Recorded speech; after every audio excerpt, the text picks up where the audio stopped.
This is Group 4, and this is our take on the Airborne Express case. Looking at the value chain and the industry structure, we kind of combined the 5 forces model and the value, uniqueness, imitability, and organization acronym to attack this. And so when we look at rival or value, that translates into the rivalry between UPS and FedEx. And their price war drives down the margins for the entire industry for Airborne Express and for these smaller carriers as well. But there is a lot of value in this field because there's a 10 to 15% growth continuously leading up to the time of this case. As far as uniqueness goes, that also deals with substitutes. If you're not unique, you're easy to substitute and replace. So you have the broad service carriers, FedEx and UPS, who stand out with their unique service. 99% service or above is outstanding and really hard to replicate, and it's also hard to maintain, but they've been able to do that. They have nationwide and worldwide operations. The flip side of that is focus services like Airborne Express does with large major metropolitan areas, or the smaller carriers making up the other 15% of the market that those big 3 don't cover with regional services. The imitability and barriers to entry hinge around capital.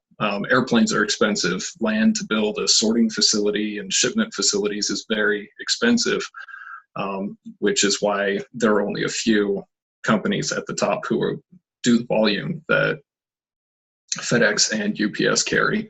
The spoken hub system can be easily imitated, and people have copied off FedEx's innovation there.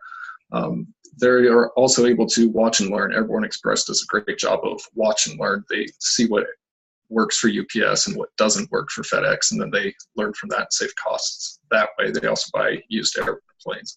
The other imitations are email and fax. Those also work as substitutes in the industry. And then looking at the organization and the operations, you have to be very organized to deliver something overnight, especially across country. It relies a lot on technology, and UPS and FedEx have invested in that technology. It also relies on driving accountability. The impact this has had on the other carriers is it's forced them into niche markets and regional operations, and forcing them out of overnight and more into 1-day service, 2-day service, which makes them targets for acquisitions. Once they carve out a niche, they're able to, then one of the giants can come in and snatch up that market share from competition. Understanding how Airborne Express has survived and even gained success recently, they have carved out a niche, as Jason mentioned. They've chosen to service business markets and only those that are in high volume metropolitan areas. Because of their rigorous cost consciousness, they have low capital and low labor investments. Examples include no retail locations. They purchase and refurbish used aircraft, and they own their own airport in Ohio, which allows them to avoid landing fees. Also, as was mentioned, they have a wait-and-see technological approach. They only adopt what is needful and what they have proven via industry and via competitors that will actually benefit their business operation. An examination of Airborne's cost position relative to its rivals shows the following cost advantages. They don't have any mass market advertising costs. The company purchases used aircraft for about $5 million each, and then they refurbish those for $10 million versus $90 million with their competitors. Company targets clients with concentrations in markets. So 80 to 85% of shipments are in the top 50 metro areas versus 60% of shipments by their competitors. They target a higher proportion of afternoon and second day deliveries. And the company uses contractors for vans, which handles about 60 to 65% of Airborne's volume. This represents a real savings on delivery of 10% and 20% on pickups. And finally, we noted that the company aircraft utilization is 80% versus an industry average of 65 to 70%. All of this resulted in Airborne cost estimates and the corresponding profit margin comparison with Federal Express. So what we did was we took the FedEx Exhibit 3 and applied a 20% 20% savings on both pickup and long haul costs, a 10% savings for delivery costs. We assumed a 75% savings for advertising, no savings on sales, and a 50% savings on both IT and customer service.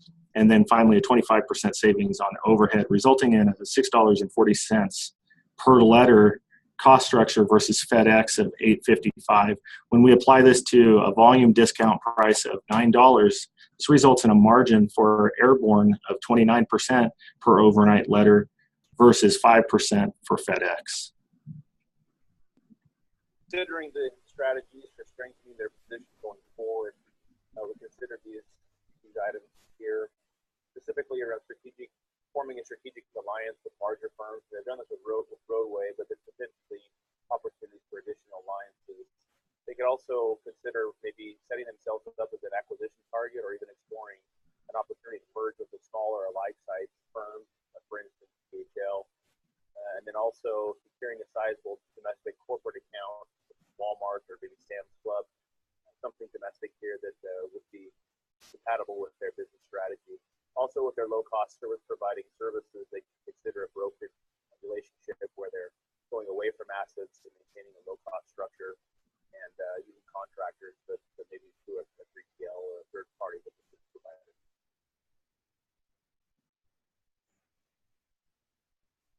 So we as a group wanted to answer the question how Airborne was able to tame the 900-pound gorillas. We thought that UPS and FedEx, quote-unquote, overshot the landing by serving broader markets, trying to expand as much as they could, both internationally and residentially. They were also extremely focused on providing a great customer service, which resulted in much higher staffing and capital costs to do so. We felt that Airborne thrived because they had stark specialization. They would only process in high-density metro areas and focus on the business-to-business customers. Also, they had a tight cost structure due to their owning their own airport, on-site warehousing, using small labor forces or contractors, and then purchasing used airplane fleets. And then also being involved in the stock exchange, formalizing their partnership with RPS to take advantage of their information technology and competitive inroads against UPS.